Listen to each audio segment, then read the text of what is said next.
एक छोटे से गांव में मोहन नाम का एक गरीब किसान रहता था।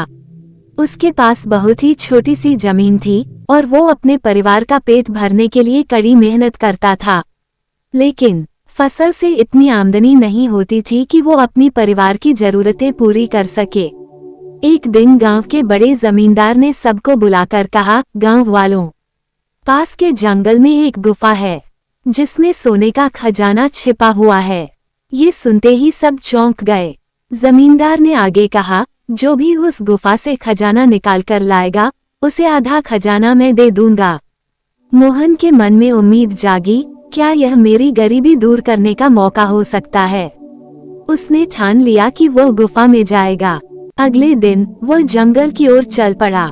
कई घंटे की कठिन यात्रा के बाद आखिरकार वह गुफा के पास पहुंचा। गुफा के बाहर एक बुजुर्ग साधु बैठे थे।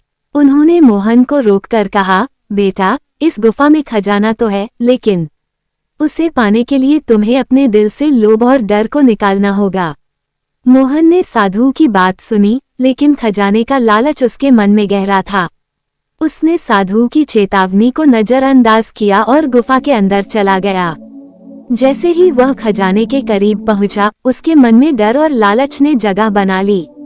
अचानक गुफा में अंधेरा छा गया और डरावनी आवाजें गूंजने लगी। मोहन घबरा गया और खजाना छोड़कर भाग खड़ा हुआ।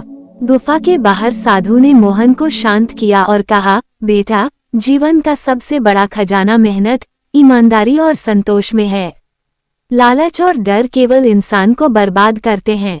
अगर तुम अपनी मेहनत और ईमानदारी से काम करोगे तो तुम्हारा जीवन भी एक खजाना बन जाएगा। मोहन ने साधु की बात को समझा और घर लौट आया। उसने अपने छोटे से खेत में पूरी मेहनत और ईमानदारी से काम करना शुरू किया। धीरे धीरे उसकी फसलें बेहतर होने लगी और उसकी आर्थिक स्थिति सुधरने लगी। उसने संतोष और ईमानदारी से जीवन बिताया और कभी भी लालच में नहीं पड़ा। इस कहानी से हमें ये सीख मिलती है कि सच्चा खजाना हमारी मेहनत और ईमानदारी में छिपा है और संतोष से बढ़कर कोई संपत्ति नहीं होती।